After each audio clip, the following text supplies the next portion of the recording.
Nothing feels worse than getting the jump on an enemy just to get taken out in the blink of an eye. The reason isn't always lag or bad luck. More than likely, they're just using the better weapon. And right now, there are a handful of weapons that are so dominant, they're practically mandatory if you want to compete. And in today's video, I'll be going over the best weapons for each class based off of each class's unique weapon proficiency. But I will include some carbines, DMRs, and shotguns later on, and of course, some builds for each weapon. So let's get straight into the video. To get things started, we're going over the Assault class. If you didn't know already, the Assault class's weapon proficiency gives you better weapon draw speed and sprint to fire speed with assault rifles. To make the most out of this, you need weapons that outclass the rest. And for close range, you have a few pretty good choices. First is the TR7, which is one of the best close range weapons in the game. This AR has 3-shot kill potential up to about 19 meters, which gives this gun a sub 200 millisecond time to kill in the same range. The TR7 does have pretty insane recoil and high bullet spread, which makes it hard to get kills at range, but with the right attachments, the TR7 can be very competitive up to 40 or 50 meters. But more than likely, you will need to tap fire at those ranges. For a nice all-rounder build, you'll need the long suppressor, the extended barrel, the 6H64 vertical grip, the 20-round fast mag, and the violet laser. And for the max control setup, you just need to change out the long suppressor for the standard suppressor, equip the 20-round mag, and change out the 6H64 grip for the classic vertical grip. The next weapon is a personal favorite of mine, and that would be the NVO-22AE. While the NVO doesn't have a damage model as powerful as a TR7, it's a lot easier to handle for most players. The NVO has a sub 200 millisecond time to kill up to 10 meters, and it has pretty low recoil. But the NVO has some pretty bad bullet spread, which makes it hard to get kills past the 30 meter range. Its fire rate is also on the slower side, which makes it less competitive at range, but it can beam with the right setup. The only build you really need for the NVO is this max accuracy build, which includes the long suppressor, the light barrel, the violet laser, the slim handstop, and the 30-round fast mag with lightweight ammo. The final close range weapon is the VCR-2. This AR has a very fast time to kill up close, sitting at 200 milliseconds, and its ADS speed is a bit faster than most ARs, which is important for close range combat. Unfortunately, the VCR has pretty bad recoil, which can make it pretty difficult to challenge enemies outside of 40 meters. But you can tame the recoil pretty easily with the right setup. You can also increase the muzzle velocity up to 704 meters per second, which can help a lot in mid-range combat. For the ideal close range build, you'll want the standard suppressor, the light barrel, the ribbed vertical grip, the violet laser, and the 30-round fast mag with lightweight ammo. For a more versatile build, you'll need the long suppressor, the basic barrel, and the low-profile stubby. And if you want to do some real damage up close, you'll want the long suppressor, the extended barrel, the 6H64 vertical grip, and the 30-round fast mag with hollow point ammo. This build specifically will give you a 3-shot headshot up to 10 meters, and a 4-shot headshot up to 75 meters, which can give you a time to kill as low as 133 milliseconds. And finally, before we move on to the engineer class, I want to go over the best mid-range assault rifle in BF6, the B36A4.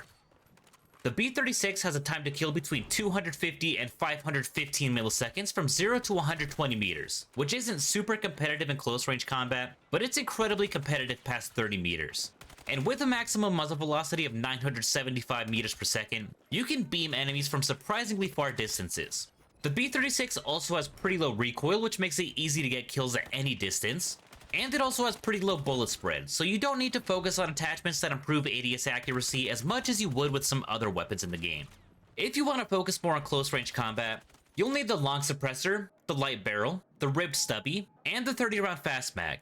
For a build that excels at any range, you'll need the long suppressor, the heavy extended barrel, the slim or full angled grip, the violet laser, and the 30-round fast mag with lightweight ammo.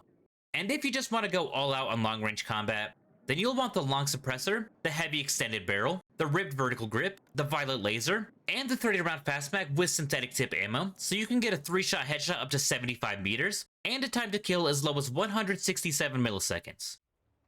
When it comes to playing as an engineer, your job is to take out vehicles. But let's be honest, you're mostly just fighting infantry. When it comes to the engineer's weapon proficiency, you'll be given better hipfire control with SMGs equipped. Which doesn't sound like much, but if you get your hands on a good hipfire build, you can get hipfire kills up to 30 meters without breaking a sweat. For the first SMG, we have the SEW-10. This is simply the best SMG in the game. This is simply the best SMG in the game, and the fastest killing weapon up to 10 meters, with a time to kill as low as 150 milliseconds. It also has a low recoil and bullet spread, which makes it a laser beam. The only real downside is its base 15 round magazine, which will lead to you running out of ammo mid-gunfight, so getting the 20 or 25 round mag is essential. When it comes to weapon builds, you'll want the long suppressor, the extended barrel, and the 25 round magazine. If you don't want to spend most of your points on the 25 round mag, I'd recommend using the light and suppressor, the extended barrel, the 20 round mag with hollow point ammo, and the mag catch. As for the hipfire build, you can use the flash hider, the basic barrel, the 25 round mag, and the 50 milliwatt green laser. The next and final weapon is going to be the PW5A3, or the MP5. While its fire rate is a bit slower than other SMGs, it has barely any recoil or bullet spread, even after the Season 2 update. Its time to kill is also a bit slower than other SMGs, but its strength is its consistency, which lets you beam enemies up to 40 meters. Unlike some other SMGs in the game, the PW5 has one of the best hipfire builds in BF6. If you want a build that stays consistent from close to mid-range, you'll need the CQB suppressor, the extended barrel, the violet laser, the mag catch, and the 30 round fast mag with synthetic tip ammo, which is going to give you a 3-shot headshot up to 15 meters, and a 4-shot headshot up to 75 meters. For the hipfire build, you'll want the CQB suppressor, the extended barrel, the 120 milliwatt blue laser, and the 30 round fast mag. As the anchor of your squad, the support class is meant to keep your team up and running, and to lay down heavy fire while your team pushes forward. And the support class's weapon proficiency makes this way easier by letting you carry LMGs without suffering from a sprint penalty, and you get a faster ADS time. To make the most out of this, you need a weapon that can lock down entire sections of the map with overwhelming firepower. The most versatile and arguably broken choice is the DRS IAR. While this is an LMG, it handles more like a heavy assault rifle, and the support's proficiency makes it even more versatile. It has a time to kill ranging from 233 to 497 milliseconds between 0 and 120 meters, and a muzzle velocity ranging from 720 meters per second to 900 meters per second, which makes it incredibly effective at nearly any range. It has surprisingly low recoil and pretty decent hipfire accuracy for its class, but it does have pretty bad bullet spread, which gets even worse if you sprint into ADS. So you do need to play a bit slower with this LMG. The recoil on the DRS is low enough that you don't really need to run a grip, which lets you prioritize other attachments to minimize the bullet spread or increase the overall handling. But if you're looking for maximum stability, you can run the ripped stubby, the slim angled, or full angled grips for extra control. To maximize the versatility of the DRS, you'll need the long suppressor, the heavy extended barrel, the slim angled grip, the violet laser, and the 30 round fast mag with lightweight ammunition. For a close range build, you'll need the long suppressor, the basic barrel, the slim angled grip, the rail cover, and the 30 round mag with synthetic tip ammunition, which will give you a 3-shot headshot up to 75 meters. And for a long range build, you'll need the double port brake, the heavy extended barrel, the stippled stubby, the violet laser, and the 36 round mag with lightweight ammunition. For true medium to long range suppression, look no further than the L110 and the M250. When it comes to raw stats, the L110 is almost an exact copy of the B36. It has the same 720 RPM fire rate, a time to kill between 250 and 515 milliseconds, and muzzle velocities that can reach 975 meters per second. However, the L110 has worse handling and hipfire accuracy, with it being an LMG and all. Its base ADS time is 433 milliseconds, but with the right attachments and the support class's proficiency, you can get the ADS time down to 250 milliseconds. The recoil on the L110 is significantly lower than other LMGs, but the visual recoil is a bit jumpy, which can make it harder to land shots on enemies at range, and its base spread makes it difficult to play aggressively. But still, with 100 round or 200 round options, it's still a very good choice when it comes to holding down lanes or clearing objectives. If for some reason you want to use the L110 in closer range engagements, you'll need the long suppressor, the light barrel, the slim angled grip, and the 5 milliwatt green laser. And to dominate in mid to long range gunfights, you'll need the long suppressor, the heavy extended barrel, the full angled grip, the violet laser, and hollow point ammunition to give yourself a 3 to 4 shot kill to the head. The M250, however, is simply uncontestable in nearly any mid to long range gunfight. As the most dominant mid to long range weapon in the game, it has a time to kill between 267 and 286 milliseconds from 0 to 120 meters, and a muzzle velocity ranging from 760 meters per second to 950 meters per second. The recoil of the M250 is actually pretty manageable. but the visual recoil of the weapon is pretty shaky, which can make it a bit harder to hit longer range targets.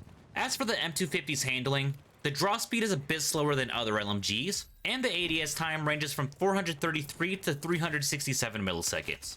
But the support class's proficiency brings the ADS time down to 311 milliseconds, which isn't very impressive by itself, but when using the M250 for its intended playstyle, it's more than fast enough. While it is less than optimal in close-range gunfights, the M250 is objectively the best option for dominating in mid to long-range gunfights as far as full auto weapons go. And when it comes to the ideal build for the M250, you'll need the long suppressor, the heavy extended barrel, the stippled stubby, the violet laser, and a 2 to 3 times scope. And last but not least, we have the Recon Class. If it's not obvious already, the main job of the Recon Class is long-range support, and the Recon Class's proficiency makes it as easy as possible by reducing weapon sway with sniper rifles, increasing rechambering speed, and giving you improved steady aim compared to other classes. It's no secret that the snipers are broken in BF6, but with some of them, you literally just have to point and shoot. For the first sniper rifle, we have the M2010 ESR. In my opinion, this is one of the most dominant and well-rounded snipers in the game, and the Recon Class's proficiency makes it so much easier to use. It boasts a 1000 meter per second muzzle velocity, and a very quick ADS time, as low as 250 milliseconds. There's also little to no bullet drop on sniper rifles, but you can equip the long-range ammo which lowers bullet drag, which in turn makes getting cross-map headshots that much easier. And with a sweet spot range that's good for most situations, the M2010 is the most consistent and forgiving sniper for long-range domination. It's also pretty obvious what kind of build you need for a sniper rifle, but if you don't know, then you'll need the standard suppressor, the extended barrel, the anti-glitter coating, the ADS bolt, and long-range ammunition. Alternatively, you could unequip the anti-glare coating and switch to the CQB suppressor to get rid of the hipfire penalty if you want to try using the M2010 in closer range gunfights. For a more aggressive approach, the Mini Scout is going to be your best option for mid-range engagements. While the Mini Scout doesn't have a sweet spot like other sniper rifles, it thrives on the Recon's weapon proficiency, which allows you to take rapid follow-up shots. It has an ADS time as low as 200 milliseconds, a muzzle velocity up to 1000 meters per second, and little to no kick while firing. For this build, you'll need the standard suppressor, the extended barrel, the slim angled grip, the anti-glare coating, and the 10-round fast mag. While we've covered the best choices for each class, there are a few weapons that are so effective that they can dominate in anyone's hands. And first up is the M277 Carbine. The M277 is a versatile menace that maintains its 4-shot kill potential up to 75 meters. It does have a lot of recoil, which can make it pretty hard to get kills at range, but the recoil can be easily maintained with the right attachments. It also doesn't have a lot of spread when compared to other specialized mid-range weapons, and it can be built to have pretty fast handling, which can be useful in any close-range situation. When it comes to raw stats, the M277 has a time to kill between 250 and 432 milliseconds from 0 to 120 meters, muzzle velocities between 624 meters per second and 780 meters per second, and ADS time as low as 167 milliseconds, and pretty decent hipfire accuracy. Ideally, you'll want to build the M277 for mid-range engagements, but if you want to use this carbine in close-range combat, you'll need the long suppressor, the heavy barrel, the canted stubby, and the 20-round fast mag with hollow point ammunition, which gives you a 3-shot headshot up to 75 meters. And for mid to long range engagements, you'll need the long suppressor, the heavy extended barrel, and the low profile stubby. But if you want to melt enemies in close range combat, then the SG553 is going to be your best option when it comes to carbines. After the Season 2 update increased the recoil of the SG, it's been solidified as a close range weapon. But there are still plenty of setups that can increase the usefulness in mid-range combat.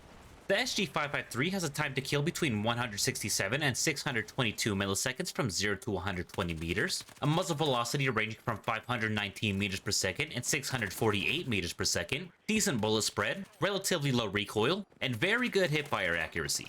While it does have 3-shot potential up close, the damage of the SG553 drops off pretty quickly, dropping to a 6-shot kill at 35 meters. But it can hold its own at that range if you play smart. Ideally, the only build you really need is the long suppressor, the extended barrel, the canted stubby, and the 30-round fast mag with lightweight ammunition. As far as DMRs go, the only ones you really need are the SVK and the SVDM. The SVDM is a well-rounded DMR that kills in 3 shots to the body and 2 shots to the head up to 120 meters. The SVDM has a muzzle velocity ranging from 640 meters per second to 1000 meters per second, an ADS time as low as 250 milliseconds, and pretty low recoil and spread. The SVDM has a time to kill between 400 and 473 milliseconds from 0 to 120 meters, so it's not going to have any use up close, but at range, you can take your enemies out before they even know what hit them. The only attachments you'll really need for the SVDM are the standard suppressor, the extended barrel, the ribbed stubby, the 10-round fast mag with long-range ammunition, and the mag catch. But if you want something that hits a bit harder, the SVK is a powerhouse that melts enemies at range. It hits twice as hard, giving you a 2-shot kill to the head or body at any range. Its muzzle velocity is slightly slower than the SVDM, maxing out at 900 meters per second, and it has pretty intense recoil, but the kick resets by the time you'll be able to take your next shot. The minimum ADS time is also a bit slower, sitting at 300 milliseconds, but it doesn't matter as much when you're sitting behind the front lines. As for the build, it's pretty much the same as the SVDM, which uses the standard suppressor, the extended barrel, the ribbed stubby, and long-range ammunition. But you could equip the hollow point ammo instead, which will give you a one-shot kill to the head up to 20 meters. And finally, we have the shotguns. If you're looking for consistent and reliable one-shot kills, the M87A1 is king, capable of deleting players at 30 meters with buckshot. If for some reason you want to use the shotgun outside of close-range combat, the M87's slow fire rate and 400 meter per second muzzle velocity is definitely going to hold you back. But with slugs equipped, you can significantly increase your one-shot potential at range. You can also reduce the M87's ADS time down to 167 milliseconds, which will let you snap into an ADS stance and take out enemies in the blink of an eye. And I'm sure most of you already know what attachments to go for with shotguns. But if you don't, then you'll need the CQB suppressor, the slim hand stop, the 50 milliwatt blue laser, and you can go for the base 7-round tube, or you can use the 5-round tube for a quicker ADS speed. The final shotgun is going to be the M1014. While it doesn't have the same one-shot kill potential as the M87, with a fire rate of 200 RPM and a pretty significant lack of recoil, you can spam the shotgun without worrying about missing a majority of your shots. Aside from that, the M1014 shares the same minimum ADS time and 400 meter per second muzzle velocity, so staying within 20 meters of the enemy is going to be your best bet. But you can also equip slugs on the shotgun for a better one-shot kill potential. As for the build for the M1014, you'll need pretty much the same setup as the M87, which is the CQB suppressor, the slim hand stop, the 50 milliwatt blue laser, and the base 6-shell tube or the 4-shell tube for better ADS speed. And that's about it for the video. These weapons are currently the best of the best when it comes to the meta in Battlefield 6, so make sure you use them while you can. If you found this video useful, drop a like and subscribe so you can keep up with all the best tips and breakdowns in Battlefield 6, and let me know in the comments which weapons I missed. With that out of the way, I'll see you in the next video.